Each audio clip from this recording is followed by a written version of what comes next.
Hello, baby gangsters. This is Calvin, also known as Ormer, and this is my first ever playthrough of the Stanley Parable. And now all of his co-workers were gone. They are gone. What could it mean? Stanley decided to go to the meeting room. Perhaps he had simply missed a memo. Heading through this door to the new content. It's actually very nerve-wracking. I didn't think it would be nerve-wracking, but here I am, and it feels very, very nerve-wracking.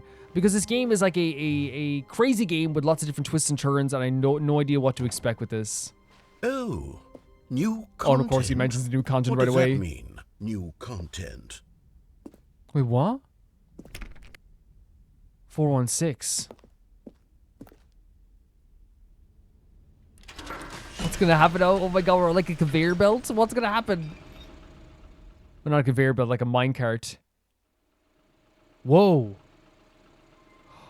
It's like the behind the scenes stuff kind of again? Hello, and thank you for playing the Stanley Parable Ultra Deluxe. A new voice? As you may know, the Stanley Parable was a video game released in 2013 on home computers. So cool. After receiving critical and commercial success, it was expanded upon in 2022 with the Stanley Parable I mean, they did make a lot of money off this. They did really well. Game for consoles and home computers. Love this. The Stanley Parable Ultra Deluxe features exciting new content that broadens and expands the world of the Stanley Parable, delighting audiences the world over. This paper animation stuff they're doing, it's such a cool style. It really is. Please step inside and see what thrilling new adventures await in the Stanley Parable Ultra Deluxe. Even that painted cardboard there as well. This sounds delightful. I'm very excited to see the thrilling new Ultra Deluxe content. Is it going to be like a whole new office? So far it's an elevator. Nothing special yet, but I'm sure it's just the beginning of a mesmerizing adventure. Wait, is he saying is he like already commenting on the fact that like, you know, it's like when you do like a new DLC or something? Is it broken? What's going on here? Should we be moving somewhere? Oh, here it goes. You know, like when you play a new DLC and you're like, did something change and you play a remaster? Is this different? When's the new content coming, you know? All right, finally, at long last, it's on to the new content. I've never been more ready. Let's do it. I'm nervous. Like this red brick wall, we haven't seen this before. I have to say, initial impressions of Stanley Parable Ultra Deluxe, mostly tedious. Mostly tedious? It's as if oh, okay. Let's see the content. Give me the content, Stanley. And again, screaming for the content as well. Whoa, wait, what? The jump circle? But you can't jump in this game, can you? All right, let's see. It's the jump circle? What? Do you have to just, like, jump in the circle? No, so we can't jump here. Stop. Are they gonna? It sounds like he's like super disappointed already in the new content. This is gonna be like one of those things where like the narrator's like, well, this kind of sucks. Possibly. This is super fun. Not the jumping itself, but I mean the actual you know, commentary around it for sure. And then we can't jump anymore? Was that? Should we head through here? It's like put together as well. It's not like it's like this full on like. Is that it? Oh my god, the narrator saying it too. Yeah. That's not all the new content. There has to be something else, right? And you know what's so cool about like us like him questioning if this is the new content? It feels like this is like a bare bones area, like intentionally so. It's like, look at this. It's like, oh, the new content. Like steel grates up top, wooden planks to hold up the screen. You know, hastily put together tarp over like a steel grated gate. So fun, so interesting. Like in 100% feels like it is trying to be like, oh, like there's not much here, is there? Wait, no, wait, another elevator? Goodness, another elevator. Stanley, I have to say, initial impressions of this game are not positive. You're part of the game, though. It's just elevators and jumping. Is this what passes for exciting new content? If this is new content, then I could just read you the whole dictionary. There's 20 hours of new content right there. It'll take you 20 hours? I could count to 30 trillion. You could put that on the box. The Stanley Parable Ultra Deluxe, now with over 1,000 hours of new content. And oh wait, there's more. Very good. Yes. I knew there had to be something else. That's so Let's see funny. it. I'm ready for whatever it is. Because again, it is one of those things. Like I said last time, they play along with like the fans and of games and like and video game audiences. It never feels like they're like, you know, insulting video game audiences. It always feels like they're playing along. So this idea of like being like, you know, not only like a game coming out and like offering new DLC and it being disappointing, but also like the audience kind of being like, this sucks. Okay, maybe it's not, maybe it doesn't suck. You know, it really feels like it is trying to like comment on that too. Like, this feels like it's a put-together area, right? It feels like it's been stitched together, intentionally so. No way. Thank you for enjoying the new content. That's it? Oh, you've got to be kidding me. No. You see, Stanley? This is what happens when greedy video game developers with no respect for their fan base rush a cheap expansion to market for no reason other than to make an easy dollar. And don't get me started on the level of craftsmanship that's gone into it. In fact, I'm looking right now at the game's achievements, and it's hard to believe one of them actually says, "Test achievement, please ignore." Oh, like a hasty what quality put-together assurance achievement. department signed off on this? I'm infuriated and I'm offended, and I intend to find these people on Twitter and hold them personally accountable. Please don't. It's my fault, Stanley. I built up too much anticipation around the new content, I'm It's fine. afraid. It could never have lived up to such expectations. If you're still with me, why don't we just reset the game, and we'll try to get back to what the Stanley Parable is really about. No frills, no gimmicks. Just you and me having a great time together like always. What do you say, friend? The unfortunate thing is, he forced us to reset the game. Is actually going to take us back to the.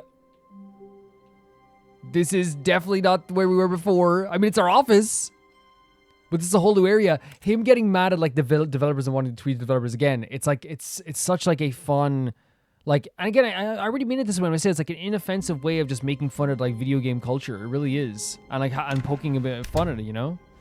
It never feels like, you know, too much. It never feels like it's like too in on itself. It never feels like it's like pretentious. It always just feels very fun. Here's the, oh, look at this. It's like the view when we come out of our office is like right here. That's so cool. I thought they were going to do something meta, like we could walk into the painting or something like that. That would have been really interesting. Psst. Stanley, come over here. In the vent. What's up here? I want to show you something. Wait, is this like the other part of the office? Yeah, I'll go into the vent. Let's go. Wait, there's a wrench. Did someone take this off just now? Now, coffee nut with the screwdriver. Already, this is obviously like wildly different. You know, we were loading another area. Did he find something new? Did he find actual new content?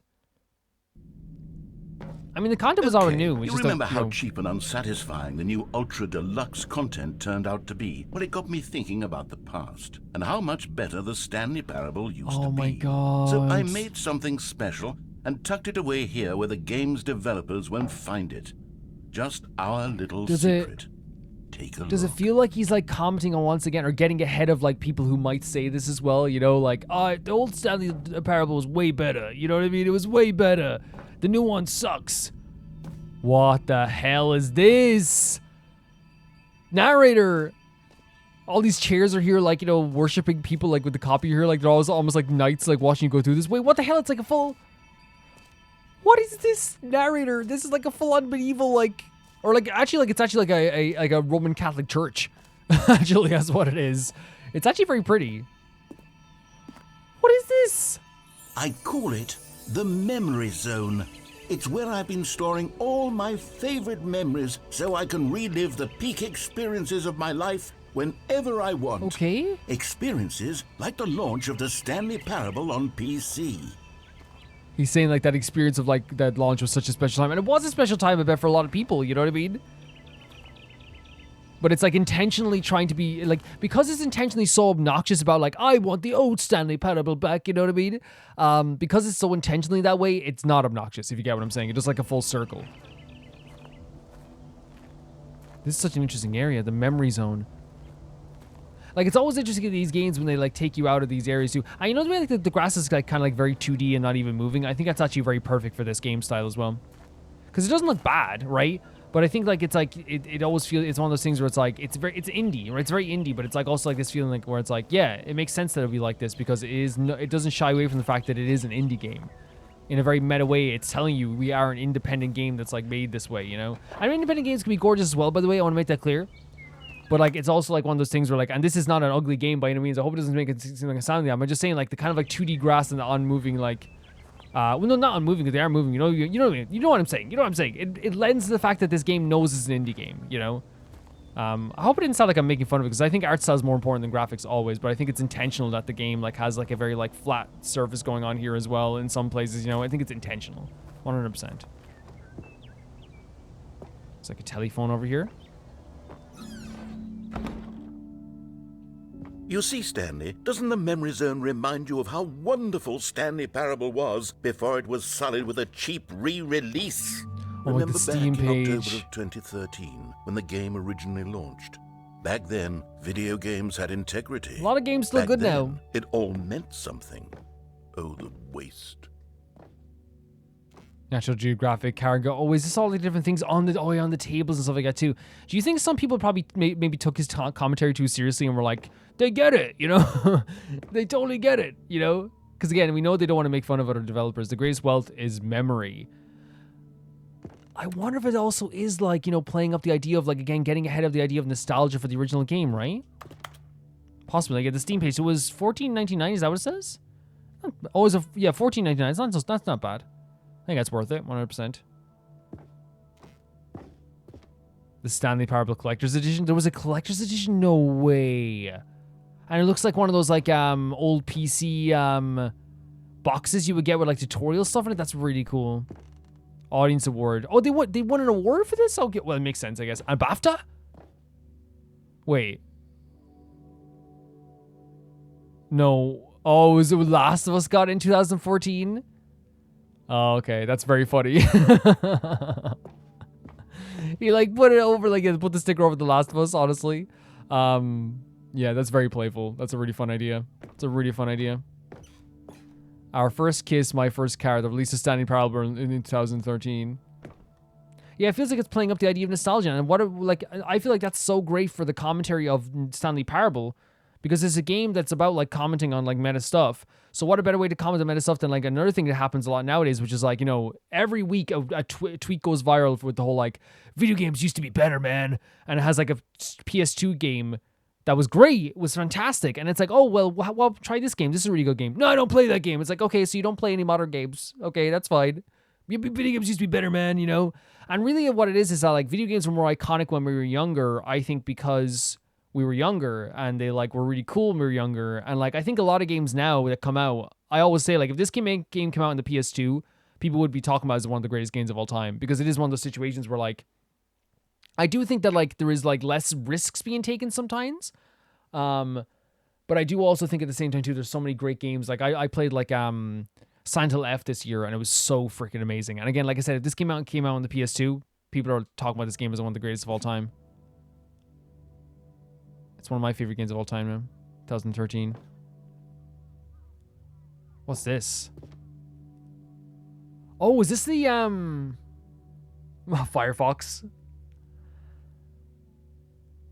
Buy on Steam. Oh, is this like the website? 15,000-year-old ultra unconserved words. The Washington Post reserves identity 2,000 words whose sounds like mean have survived the past 15,000 years. 6 components of a great corporate culture. John Coleman, Harvard Business Review. Is this real? Business bloggers at Harvard Business Review discuss a variety of business topics, including managing people, innovation, leadership, and more. Do you think this could be real? Like you're actually searching this? The coffee mugs. Wait, what's this? I like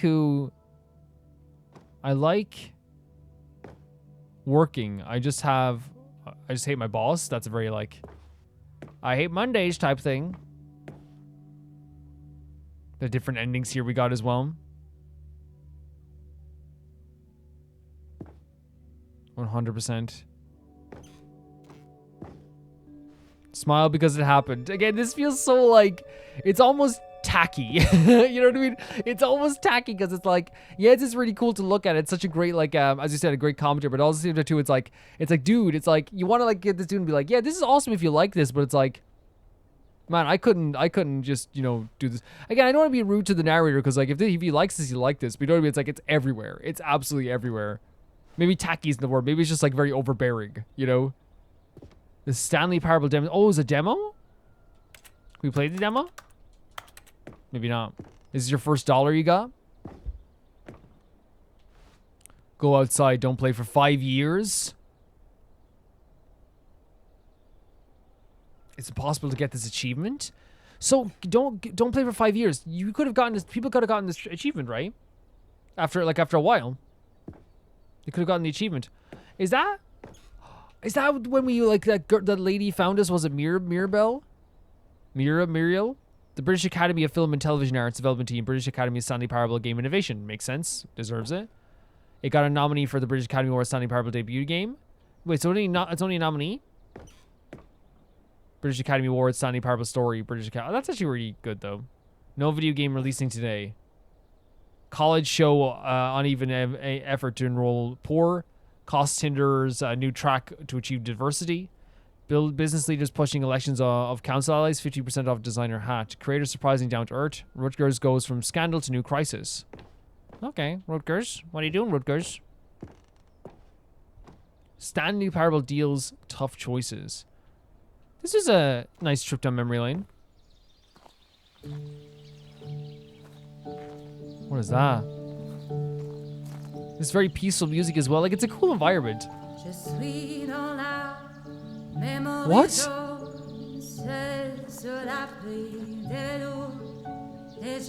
Little Stanley? The music's gorgeous, by the way.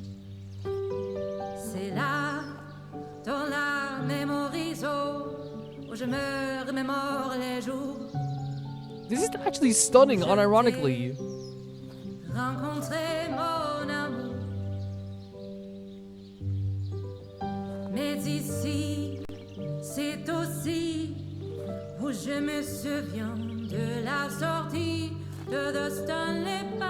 Stanley Parable. It's so pretty though. Wait, what's this? What the hell is this? Should we go in? Or do we have to wait for the track to end? Let's see if...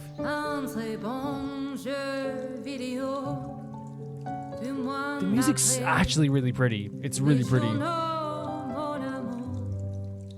And over here is where I keep reviews of the Stanley Parable. Like this I wanted to stunning hear about the triumph song. of games journalism. 10 out of 10 from Destructoid.com. Oh, really? James Stephanie Sterling writes, and I quote, "Where so many games that aspire to be more than The games accent of end up Stephanie. less than any form of art, Stanley Parable strives and then succeeds to be every game ever created." Did you hear that, Cool. Stanley? Every game ever created. That's how grand and all-encompassing the original Stanley not a bad Parable quote. was. It was literally every game ever created. I love he's taking it like very literally though as well, right? I know with Stephanie Sterling, like I think of like I like some of their thoughts, and then like with not talking bad of anyone because we all disagree on some stuff. Like the Dragon's Dogma review was like, I remember I was like, guess we don't align on our feelings sometimes. It was Skyrim. It was Persona 3. It was all of Persona them. 3? And now, it's nothing. It's no games at all. It isn't even the Stanley Parable anymore. It's just a husk now. A lifeless husk with an hour of new elevator content. But you get what I'm saying? It's like it's one of those situations where like it really felt like he wasn't. Again, it's one of those things where it's like you know, taking that quote, which again I'm sure they were very happy when they saw that quote, but then taking it and turning it into a thing where the narrator's like, "You hear that, Stanley? We were the every game ever," you know, making kind of a joke about it again, which is very Stanley Parable in a way to me. Don't read any reviews except this one. How do you review a game like Stanley Parable? To describe any one part of it is a risk. It's ruination. To detail what it has to say about game design, the illusion of choice, and the psychology of the gamers to tell you too much. The comparison too are going to be woefully inadequate. Perhaps its closest cousin would be Dear Esther. What's Dear Esther? Dear Esther. Well, where Dear Esther wastes a form of interacting entertainment, Stanley Parable uses and then subverts it. Where so many games that aspire to be more than games end up less than any form of art, Stanley Parable strives and then succeeds to be every game ever created. Even so, holding the game to standards of any other title is simply not going to be correct. So how do you review a game to become known as the Stanley Parable HD, a full-scale reimagining of one of the most intriguing mods available online? How do you discuss it, analyze, and recommend it? That's quite simple. You don't. That's actually an interesting take on this. Flawless victory. Games rated 10 aren't perfect since nothing is, but they come as close as you could get to even yet. That's how I feel too. The newest game I was in a sector where we're talking about pure ecstasy. I actually feel this way about reviews too. When I give something a 10, it doesn't mean it's perfect. It means it's top of the class. It means it's you're at the peak. You know what I mean? For me. Some games are perfect though. Shadow of the Colossus is perfect. So this last idea of like not like actually reviewing the game, I think you can review the game, but obviously like there's a way you tiptoe around it. But I think what they were trying to do here was like, you know, it's almost like a companion piece to the game itself, where it's like, it actually makes you like intrigued about the game or not. Like if I read this, I'm thinking to myself, wait, what? You know, I think nowadays people might, you know, again, dog on them a little bit because it's like, oh, dude, just do a proper review. Stop being pretentious. But I think it's like one of those things, if you have a game that like is so abstract and crazy and off the wall and has so much to say, like the Stanley Parable, that like if you get spoiled for any of the endings, it really does like kind of ruin the experience, I think. But I think the idea of just not, you know, I'm not going to talk about it is actually like such a cool idea. It's a really cool idea. To me anyway, it's a really cool idea. What's down here? Memory zone maintenance? So there's a maintenance to the memory zone. Okay, which makes sense. And even like, you know what's so weird? There's like a kind of a yellow sepia kind of tint to this place. All the different photos of the different places. Oh, there's Portal.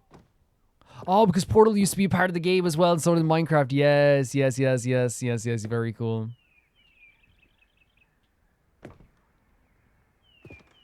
Top 10 memories of Stanley Parable 2013. Remember? It's like, hey, remember, it was great, right? Person of the year. Wait, they're blocking his face now? Didn't we get a picture of Stanley before? Oh, wait, there's like the only two like human characters we've seen in the game? That's really interesting. This switches as well. Oh, is this like showing the game development?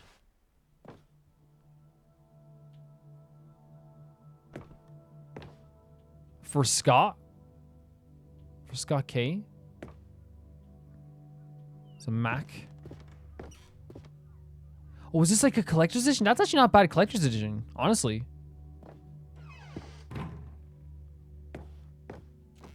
Oh, look, they have the red and the blue door up there too.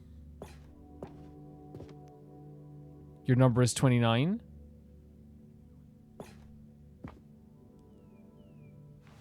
Here's another moving passage, this time from GameSpot.com. Ah, who's James?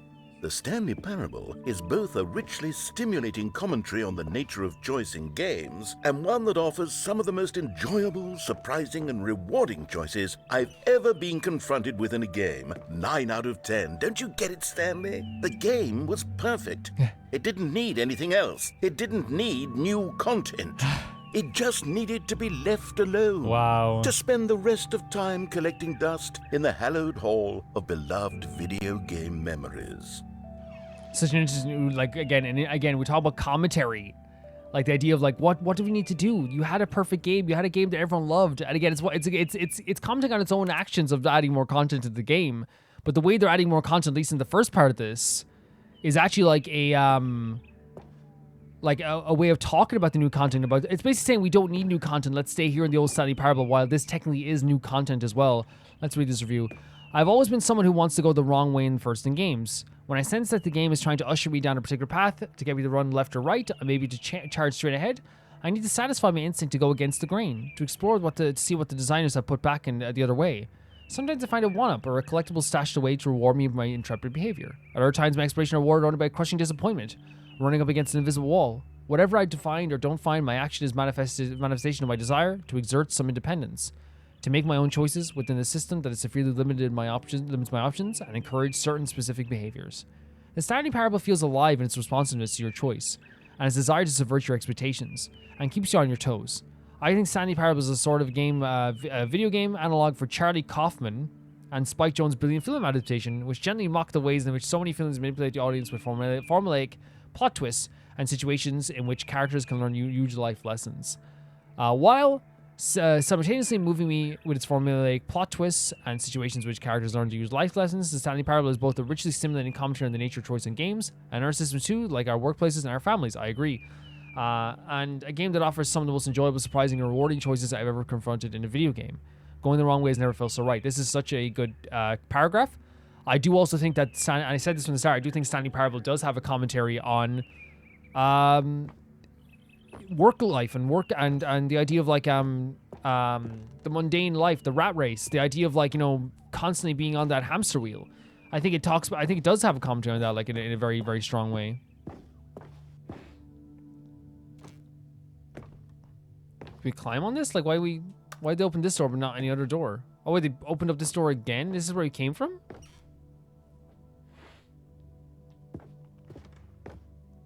Can we nudge ourselves onto this? Is it possible?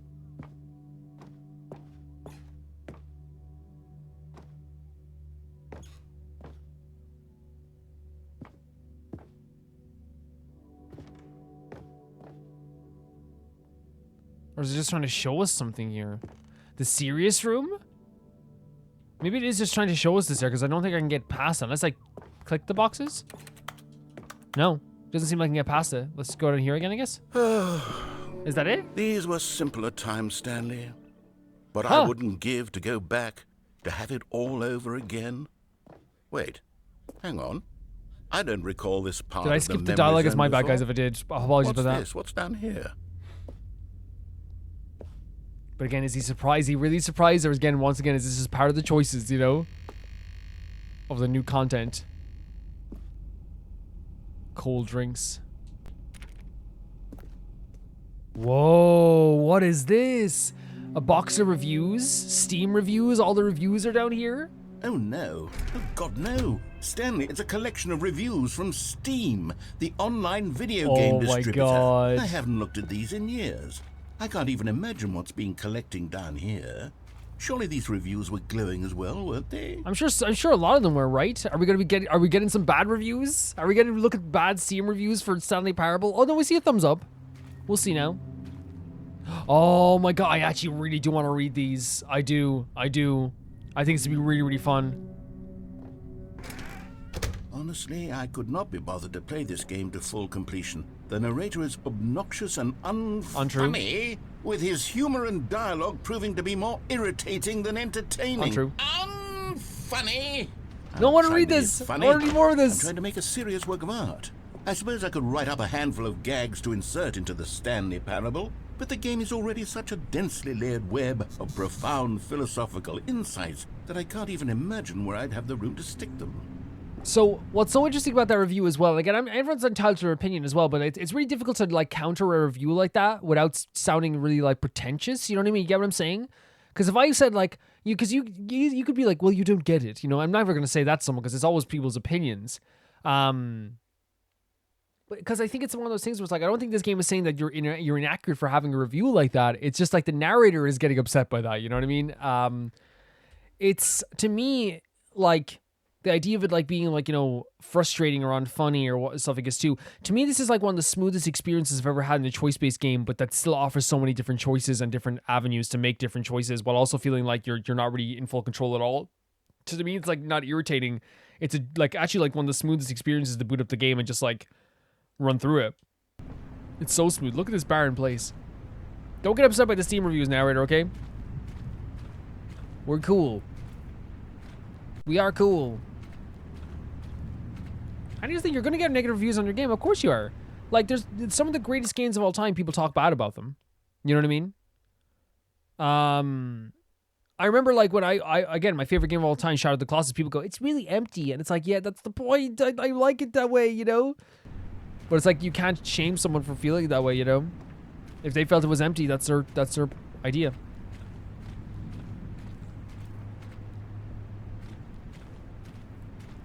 That's their feelings. More negative Steam reviews. Oh my god, with the rain pouring down his eyes, no longer this idyllic place. It's like a trash heap almost, with like a bunch of different like containers.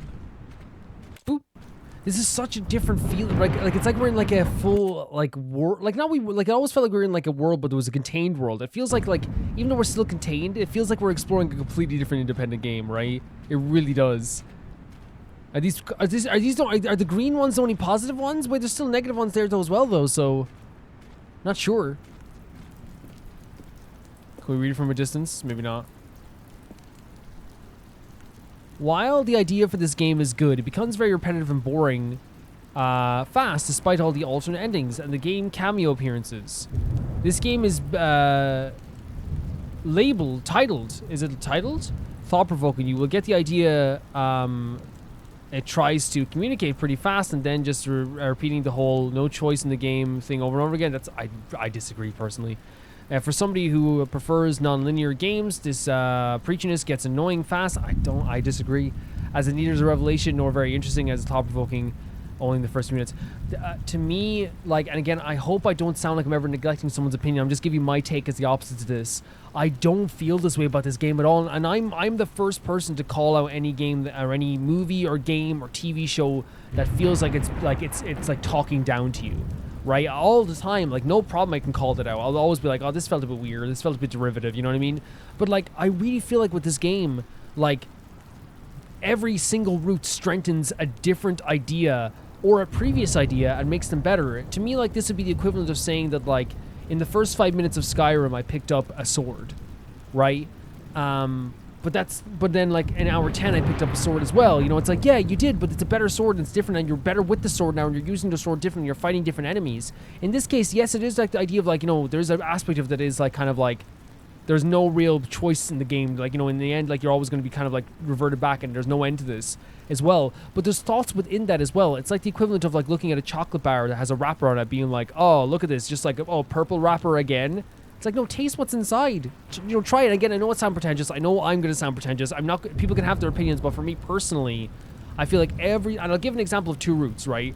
The first route we did, I went through it and I escaped the facility, right? And that's the first 10 minutes, right? Great stuff. And already I felt this vibe of, like, this thing was like, you know, there's something trying to control me. There's someone trying to make me feel like I had no agency. All this stuff, right? But it also felt at the same time, too, that the narrator was controlling my thoughts and trying to, like, control me in this situation. Then I did more routes. And I feel like, what was the second route I did? The second route I did, I went right instead and I disobeyed them, right? And I went through everything and I continued to disobey them and I got was the phone call ending is what I got second? I think I got the phone call ending.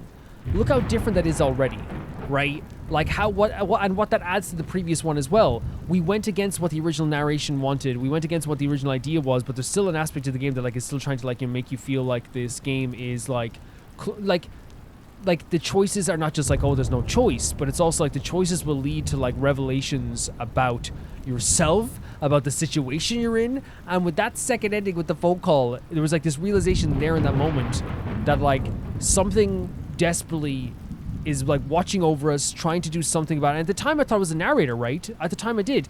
And that's what's great. You do another route and it goes, oh, now I think this about this part. Oh, you do another route, it's like, oh, this changes that one. Oh, that adds to this one. This adds to this. And, like, it's not just like, oh, there's no choice. I feel like this game, like, you know, every single route we did, not just the first 10 minutes, like, it changed my perspective on the original route as well. And it's not just about choice in this game. I think, you know, I disagree with the idea that this game is only about the idea of choice. It's also about the idea of the rat race. It's also the idea about the mundane aspects of life. It's also the idea of escapism. It's also the idea of, like, fear. It's also the idea of, like, the unknown. It's also, like, commenting on the idea of, like, fan reaction to games. The idea of, like, a meta commentary on how people treat games and how people treat content. The idea of how people will soft lock themselves in game, or, like, will try to escape a game or trying to break a game. It comments on the idea of how you know, your life in the end could, you know, mean nothing to somebody else, like the stuff with the woman who found us earlier on in the game as well. There's so much commentary, and I feel like every single route added to the previous route. And yeah, you could say, like, oh, like, if your opinion is like, oh, like, after the first 10 minutes I wasn't riveted and it didn't make me feel anything, that's perfectly 100% fine. This person played 3.1 hours, that makes perfect sense. But for me personally, every single route, no matter what it was, added to, like, a different idea I had about the game. And we saw, you guys were there watching it. Every single time I played this and every single ending I did, I had a new perspective on this game. Every single time, and I feel like that's awesome. Okay, let's see what this one says. I know these are probably fake as well, you know, but... For someone who prefers non-linear games, this preachiness gets annoying fast. Preachy? Stanley? I'm not preachy, am I? You can tell me if I'm preachy. Honestly, you can. I actually genuinely feel like the narrator is, like, an enjoyable part of the game, even if, like, again, he's, like... what I said earlier, he's so meant to be, like, a little bit obnoxious sometimes that it goes full circle and it's not obnoxious. Oh, goodness. This is actually quite shocking for me. I always, well, to be honest, I had always thought of the game's dialogue as being rather terse to begin with. You can't know how much fluff I cut from the game to get it to feel as light and airy as it... Well, I always thought it did, but maybe it wasn't. Oh dear, what an awful memory to have to hold on to. These black marks are my otherwise unimpeachable track record. There's not even a roof over us right now. I feel like a failure. Like I let these people down. Perhaps the Stanley Parable isn't quite as sterling as I always remembered. Jesus Christ. Even in this moment, to me, like, it goes against that review, because it's like, now this, I know, like, this is the Ultra Deluxe, so it's different, but, like, now we're getting, like, a commentary on the idea of how, you know, the nostalgia is breaking for this narrator, like, and how in life, like, we have nostalgia for stuff that we loved in the past, but if we really look back deep enough, it's not always been the most perfect thing in the world, right? It wasn't always this perfect feeling of like, oh my god, that was such an amazing time.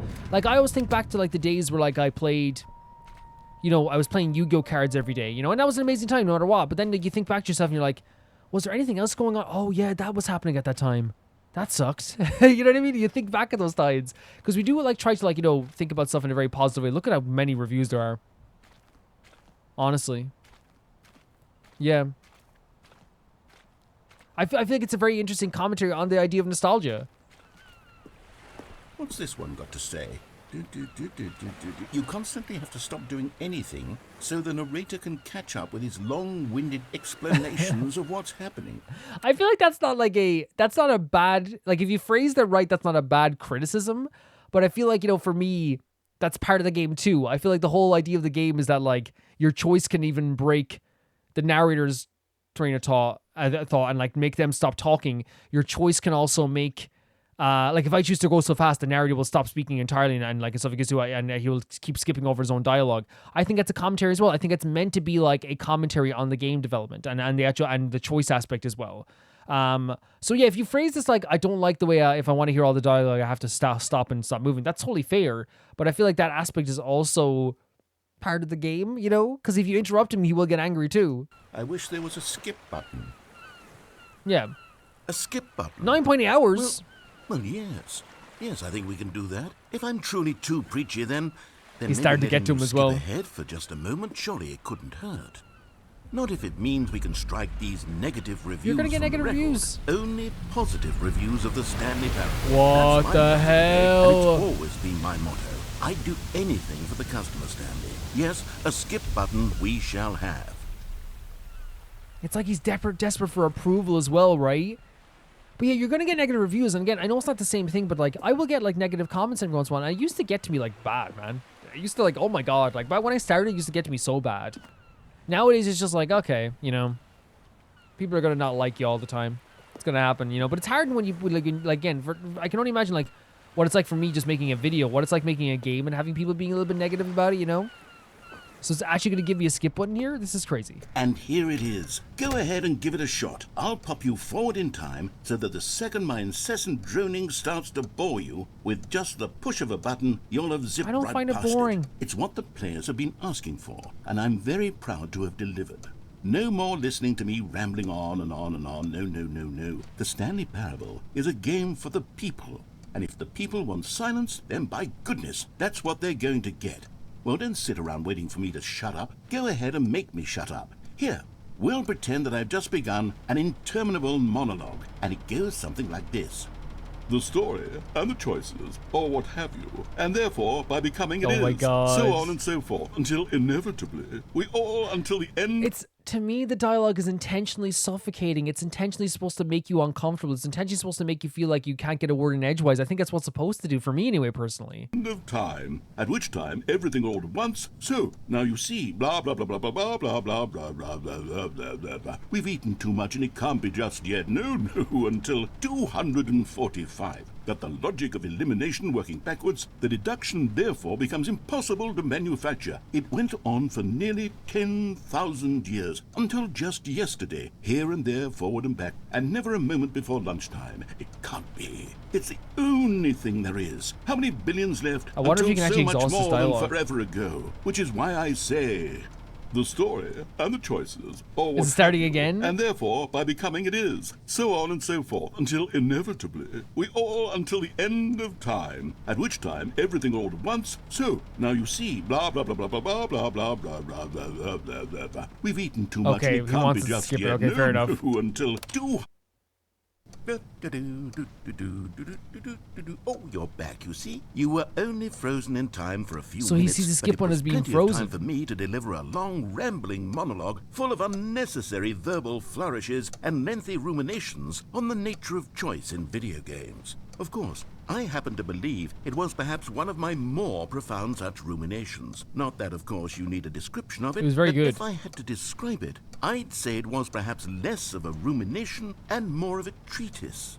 Or maybe a manifesto. Look, I'll outline it for you very briefly and you can tell me what you think. Okay, so my theory is that any choice you've ever made is simply a series of choices made by the person who you are or were or will be at Okay. the time of having made said choice.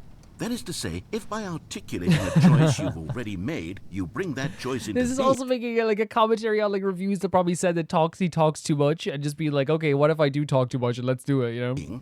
then by making no choice and saying nothing, are you not simply erecting in the sanctuary of time a monument to every person you've ever been, making every choice to which you've ever given your great gift of mortal and yet timeless thought? Or rather, do all of the choices you've ever made, in fact, make you more not this kind of person? So you and in fact, deviate do from the who you very were? opposite? You see, it could in fact be both of these things at once. That you are both making choices and not making choices, and that they are both affecting you and not affecting you at the same time by virtue of the fact that you both are and are not making them. Okay, at first, I was leaning towards manifesto, but now I'm going to circle around and slap the treatise label on this one. I think it has much more of a treatise vibe to it. Okay. But wouldn't you say that manifesto just has a much grander sort of tone? I never It liked the has a word manifesto. mouthfeel that is rich with ambition and history. Ambitious history, if you will. Ah. See, now you've gotten me going back to manifesto. Heavens, at this rate, we're going to be here all day. Okay, look. I have a method for exactly Is he this gonna ask sort to of skip situation, again? and I do find myself in this situation frequently. I'm going to say each word back and forth in repeated succession Why? until I become sick of one or the other, in which case the word I am not sick of shall be the victim. Okay. It is an unimpeachable strategy, Stanley. It's rescued me from disaster in countless situations. All right, here we go. Treatise, manifesto.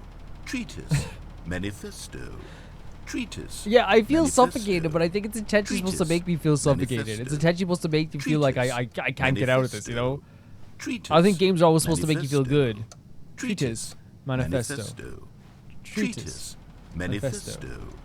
Treatise, Manifesto. I think they want us to skip it again. Treatise, manifesto. Well there, sport. You really did catch me rambling on a bit, didn't you? A little bit. But that's the power of the button. The minute I start to go off on a thoughtless display of self-absorption, it's right at your fingertips to go poof, and it's all over. Oh, I can't wait to see what Cookie 9 will say about this, and whether they'll edit the rating of their Steam I don't think review, so. or at least change some of the wording, perhaps. That's the thing, buddy. They probably wrote that review and never thought about it ever again. You know, that's what reviews are like. They wrote their review and never thought about it ever again. To be honest, I don't even know if one can change their review in the first place. I guess I should become better educated on exactly how Steam works. Perhaps that would have been the smart thing to check on before I went about this whole exercise of making the skip button. Although I have to imagine that after seeing this exciting new technology at work, surely whoever it is runs Steam will instantly run out and implement a new feature to make it possible to edit one's review. think they're gonna do it for merely this because game? of this very situation. Again, commenting on the idea of like, oh, this game is self-important, right? And it's like the narrator is like, of course they do it for us, right? Of course they would. Yes, I think that's quite likely. Or perhaps they'll simply grant this particular user the ability to change their review, so that the feature is not widely Oh my abused. god. Look, I would even be okay with Steam altering this particular review so that it reads as something more beneficial. definitely would not do something that. along the lines They of, might this remove game is the reviews best sometimes, but- game. Let me start over. How about this? From the ashes of depravity rises the phoenix of quality. You think you're gonna write that? Do I have to skip again? Okay, welcome back, Stanley. Now, I should say that the amount of time the button has been skipping through is becoming longer and longer. That door's last gone! one was, well, I want to say maybe 30, 45 minutes? Yeah. It's not unendurable by any means, but it's, well, there's really only so much I can ramble on to myself about. Sure. I know, it's shocking, isn't it? But at any rate, I do suggest that we not press the button again. I think the skip button has been aptly demonstrated, and we can say goodbye to it and just... Wait, how do we get out of here? Where did the door go? Wasn't there a door? There that was a led into door this here, room? 100%. I do feel quite certain that there was one here before. How else would we have gotten into the room in the first place? I don't think one can enter a room without a door of some sort, or a window or something like that. Do you see a window anywhere? A porthole? A sufficiently behind here? large crack in the wall? I'll take any of these. All I want is for us to move on and to please step away from the skip button, to go anywhere other than the skip button. There was a door here before. Do we have to look for anything to get out of here? Is that? Or Or does he? Do we have to press the skip button again? Just ram your way through a wall? Boom. Is there any possibility that you could, say, slam your body into the I could wall try. until enough damage is done for you to be able to leave? Please, I'll take any option at all. I'm asking you to work with me here. We need a door. We need a door of some kind. I can work with any kind They of door. definitely- I think they as want us long to as press it the can skip button open once and again. lead from one room. What's it gonna do this time? Stanley, please don't push the button again. It's been 12 It's been 12 hours? You've just been frozen there. Again, from his perspective, we're literally just standing there, like, staring into space as he's, like, has to talk to himself. Imagine, again, we know he likes, like, we complete him in a way, just like he completes us in a way. So I wonder if, like, it's one of those situations where, like, this is, like, a terrifying situation. I don't know why the skips are getting longer, but they're really, truly getting longer. And my God, there's no way out of the room. Stanley, the door is gone. It's completely gone. I've looked at it from every Oh angle. my I've God. checked every one of those I think they're walls trying to a force us to press the button each 1,000 time. And there's no door, Stanley. There's no door. There's just you and the button. And if... Oh, Stanley, you're back. Oh, he sounds so You're sad. back. Oh, my goodness. I have someone to talk Yeah, to he sounds again. desperate. The plant's dead. Stanley, I think it's been a week. Or 2 weeks. I've been sitting here all that time. Just sitting here. Not a single person to speak And there's with. only one light And working. you think that that's just how it's always been, right? Me talking and you saying nothing. Would you think that it's exactly the same as What's this always? question? Doesn't that feel like what we've already been doing? Me just talking? But it isn't, Stanley. It isn't the same at all. It isn't even close. Because I know you can't hear me once you push that button. True. That's what I'm realizing now, Stanley. I'm realizing that I needed to know that someone was listening. I agree. I needed there to be a vessel through which my words were moving. The idea of like again, the idea of them completing each other, the idea of him just wanting someone to talk to, someone to listen to his ramblings, was the vessel I needed. which probably why it hurts so much to hear people talking about his narration. Not the outcomes, not the story. None of that matters anymore. I'll give it all up. I'll give up every branching path. I'll burn my story to the ground. One single thing I need, and God, I can see now that I need it more than anything, is to know that someone else is taking it in. These words that I'm saying, I need to know you can hear me. And he needs Stanley because for that. Maybe, Stanley, maybe, if you can hear me, then maybe it means I'm real. Interesting. Maybe. The idea of like again, we kind of talking about hints of this as well, but the idea that like you were talking about them completing each other, but also the idea of like if someone's listening to me, at the very least, it makes me feel like I actually exist. If there's someone actually talking, it means that I exist, right? This feeling of like that it actually is like that like because if there's no one around, then like you know, and it's only me here. Do I exist? Like the question in his own head of like am I just like a voice? Am I a real person? You know. Like it would be very easy to feel like you don't exist if you're just like a voice in like coming from like the top, right? I'm not Come just from a anywhere. fiction. Was I scared of that all Possibly. along? Perhaps. Yes. Perhaps I've been scared this whole we time. press it again? If I stop speaking, I'll slip backwards into the silence and be consumed by it. I can't be taken by it, Stanley. I can't lose myself in the stretch of emptiness between you and me. When you press that button, you're still right there, but I know you're so tremendously far away. Spiritually. And in those moments, the emptiness folds itself outward in between the two of us, and I am suspended in its unyielding quietness. It's kind of sad. I can feel the edges of my reality curdling inward and decay. Because again, like it's like we know that like again, as we said, this narrator truly does like enjoy the, like, at least maybe not enjoy, but like as we're trying to break this loop, as we're trying to maybe get out of this loop, as we're trying to get out of this whole thing, it feels like the narrator at the same time too, like has a joyous feeling all the time when they're talking to Stanley, even when we do wrong. I feel like the reason why maybe they're upset more than anything when we go against their choices and we make them angry is because there is this feeling of self-doubt of just like, you need to go along with this, please. And then remember they're crying to us, like pleading with us not to jump. It's like, if you go, like, we're going to loop again, everything's going to start again. And like, I'm not gonna be able to develop this, like, maybe this relationship even, like, that we were developing as well at the same time too. Who knows? I can tell that I am becoming less and We need to less press it again, real. don't we? Yet to speak to you now, Because he's repeating the same type of phrasing. I am truly Yeah. and completely... Oh, hello. It's you. Oh my God, the You're plant is here so again. dead. Welcome. I have had time to think about you and about About us, us? and about everything we've been through. I've had so much time. I stopped keeping track after A year? How long Have has you been? ever sat down in one place and not moved for one entire year? Let me describe it for you. To begin with, there is only regret.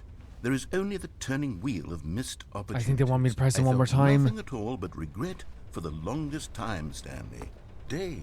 You see what I mean? Because months. he keeps repeating kind of like he's saying the same thing, but over like in different ways to phrase it. So I think they definitely want you to press it again as well. This is a really, like, it's getting darker and darker because this was like a very like interesting way of, and it still is interesting. This is like one of the most claustrophobic and suffocating feelings in this game, and that's saying a lot because there's so many moments like that in this game as well. Blur of the deepest So many moments like that in the game. Is it getting brighter? But there's no voice this time. There's no narrator.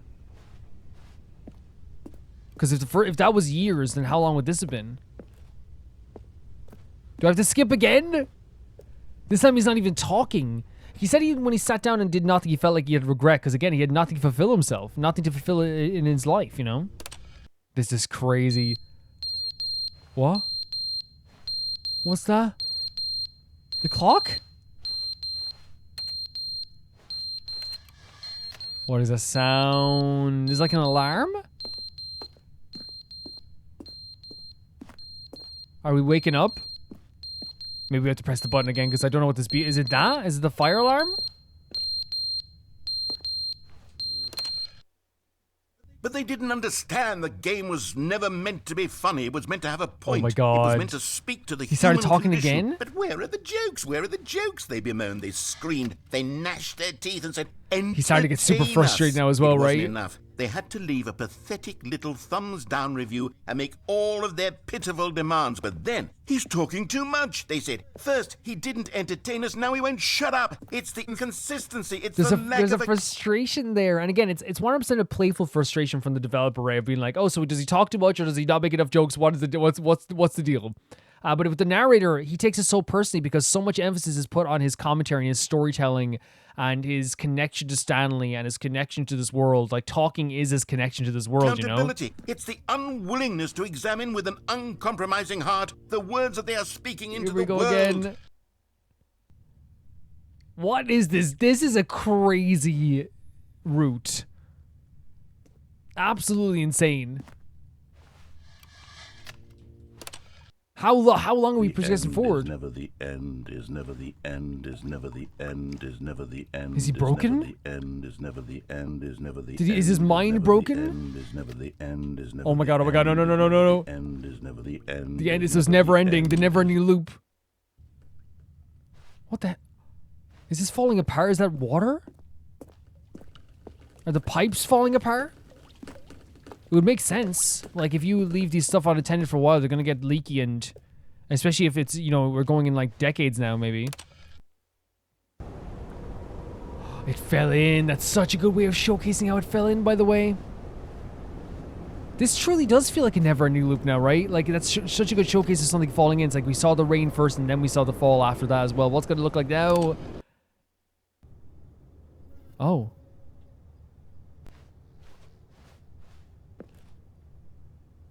Is there a way to, maybe not a way to get out here? Maybe we just have to press the button again?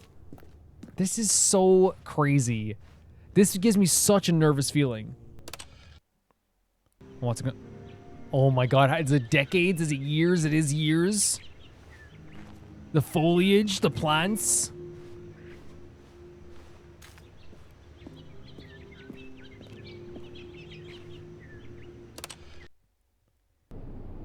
And then they turn to dust. What happened here? Oh my god, it's so dark outside as well. This is terrifying. Like, you hear the wind howling. Like, the narrator felt alone as we were skipping. The narrator's clearly mind-broken to the point that maybe they're not even speaking. But now, like, I feel terrified once again. Without the voices of the narrator, again, this game feels cold and scary. It feels so scary. What's that? Did you hear that? That music, oh my god, it feels like it's like a horror game now. Get out of here. No, get out of here. Get out of here. Get out of here. Oh, we're tilting. Oh my god. Oh my god. Oh my god. What the hell? This like never-ending nothingness. This is what was happening around us. We skipped so far forward. Wait, this music is rather like hopeful in a way.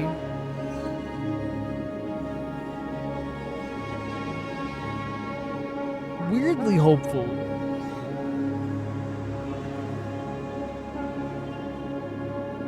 Do you just keep heading through the desert? Like, the music is stunning, but this, like, feeling is so weird. Like, we've never seen anything like this in the game. What has happened? Wait. What are you loading? Ah, what are you doing? What? Why are we here? Wait. What are you talking about? How did we get here? We're back here? I think we have to go to the new content door again, but like, that is one of the wildest things, and that's saying a lot about the Stanley Parable. That's one of the wildest things they've done in this game. Like, they really ramped it up for, like, again, I think they had to do something like this. If you're going to have the first, like, piece of new content that someone sees as they come into, like, the Ultra Deluxe, there's a lot of expectations there. They did so much meta commentary, new locations, like this feeling of dread, this feeling of fear. It was all rolled into one bundle with this whole route, this whole thing we did here. Like, legitimately, like, a terrifying experience. Like, and it went from being like, oh, this is pretty neat. Oh, this is kind of nostalgic. Oh, this is, like, a bit weird. Oh, this is, like, you know, don't let the reviews get to you. Oh, this is, like, a really cool meta commentary. Okay, the skip one. This is another fun little commentary on, like, the idea of, like, how, oh, he was talking too much. Like, the reviews saying he was talking too much. Oh, he's breaking down. Oh, he's really losing his mind.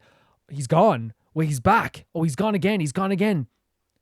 What's wrong with him? The end is never, the end is never the end. Then, like, everything just, like, you know, goes crazy over the years. Like, these decades pass by and we end up, like, out in the desert. But once again, we're reset into the game again.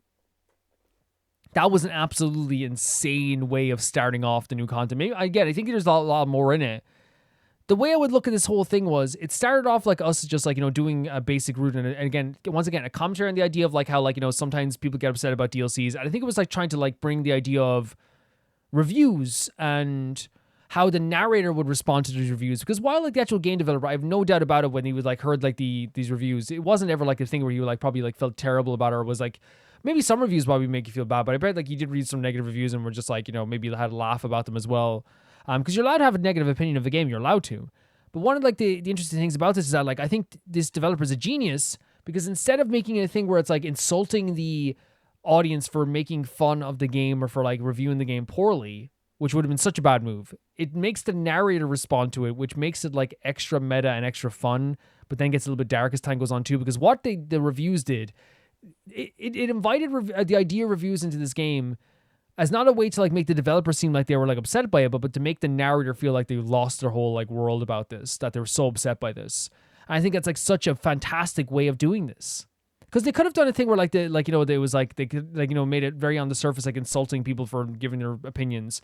But it actually felt like, you know, the reviews of the game affected the narrator's psyche and his opinion of himself. Because he went back to the Stanley Parable in 2013 because it was nostalgic. Oh, it's so beautiful. Everything was perfect. kind of getting ahead of the idea of like, like people always do that about games, like, games are better in the past, the games suck now. And that way it's like, oh, this is so nostalgic. But then he finds a review amongst all this like really cool stuff. He finds a review that's kind of negative and another review that's negative. And instead of, doing like, he was very angry about it, but instead of it, he kind of like, gets a little self-conscious and goes, okay, I can do something about that. I'm not pretentious, am I? I'm not pretentious. Okay, how about I introduce a skip button, right? And it's because these reviews, like, I think are, again, as you said, it's not a bad criticism to have of the Stanley Parable to say, well, I wish there was like a function in the game where like I didn't have to stop every once in a while to listen to dialogue. But that's also part of the game. It's like if you skip the dialogue and you run through the game, it's your choice. You made that choice to do so. There's also the idea of like, oh, the narrator is like, there's no new ideas past the first 10 minutes and stuff like this too. Which again, I disagree with entirely, but it's also, again, it affects the narrator's psyche more than it affects the actual game developer's psyche. And I love that he implemented those into that in that way. The way the narrator starts to get so self-conscious to the point that he implements a skip button to allow the player to skip past his dialogue. But what it ends up doing, it makes something reveal about himself that is so hurtful and upsetting that he didn't even know was a part of him. We knew that all the time, like it felt like he didn't need Stanley and he wanted to be around Stanley. But him, like, getting this upset about this stuff and like getting very frustrated about this stuff really feels like he realized that he needs someone to talk to because he himself sometimes doesn't feel like he's a real person. And if there's no one to talk to, and there's no one to be around, and there's no one to hear his voice, and there's no one to have his voice bounce off of, then if no one's truly hearing his voice, and his voice isn't catching anybody, does he truly exist?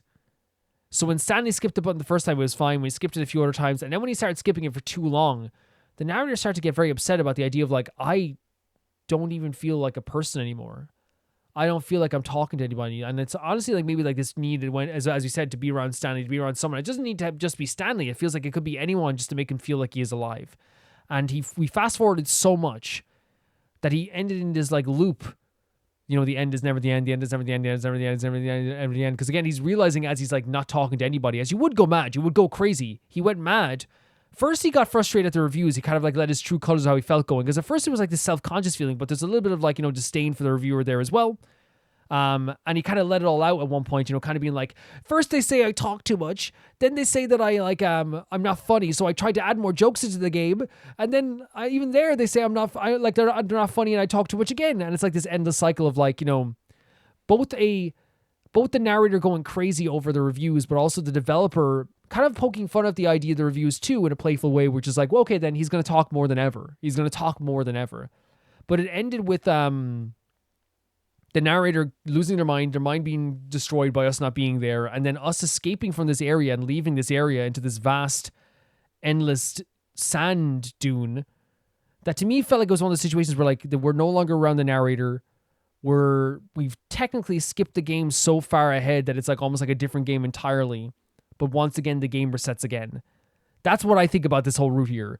It was a play on nostalgia and a commentary on nostalgia. It was a commentary on the idea of like how some reviews want one thing, but actually like they will still not be happy when they get another thing. It's a commentary on the fact that like, the narrator himself has a self-conscious feeling about him. It's not a commentary on that. It's also about the narrator having a self-conscious feeling about himself.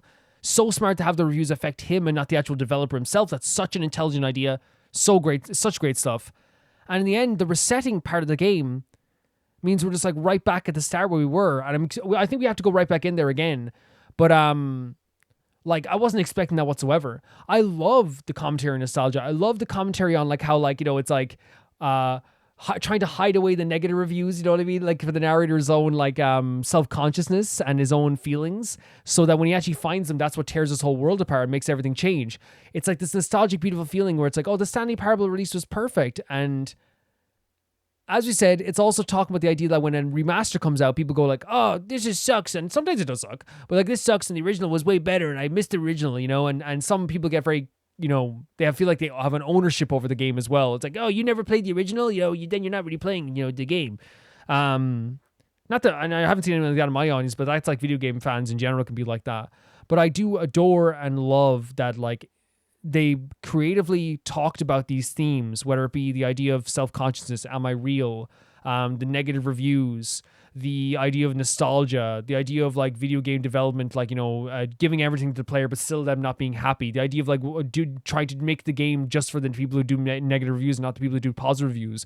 It was all done through the narrator's own feelings on this world, where he was excited for the new content, missed the old Stanley Parable, got frustrated with reviewers, and then got frustrated with himself and the world, realizing that he implemented this new thing into the game and it didn't benefit anything at all. He didn't get to change the review. That person's not going to change their opinion of him, and he's going to feel all the worse afterwards as well. Because I think there is a thing where sometimes, like, I often hear that all the time with, like, say, like Shenmue. Haters of Shenmue will always say, like, oh, the game should this and the game should add that. And it's like, well, I don't like that as a Shenmue fan, and Shenmue fans aren't big fans of that. It's like, well, too bad, It's like, oh, so you want to change the game for you, but not the...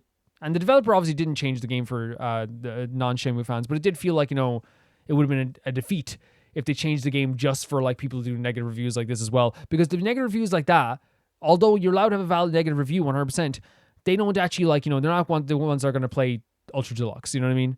But now we get to have this feeling of this, like, commentary about reviews and the video game and video game nostalgia and all this stuff through the narrator and his own psyche. And it was actually very interesting the way they did this. Guys, thank you so much for watching this episode. I'll see you guys again for Stanley Parable this upcoming Tuesday. And it's been a real blast again. If you want to support me, you can do the join button down below. That's obviously a really good way to do it. And honestly, there's also the Patreon in the description below. Thank you so much to my patrons at the highest tier: Ty R2, Jamie Bull, Janet the Banana, The Ghost Inazuma, Felicius Felix, Yule, Radish Anusta, Lynx Markey, Assassin, True Peanut Butter, Peter Shelson, Leon, Hike Experian, Jared Bianum, and at the highest tier of my YouTube, Royal Game of 7, Blasco, and Lucinagi. See you very soon, guys. Bye-bye.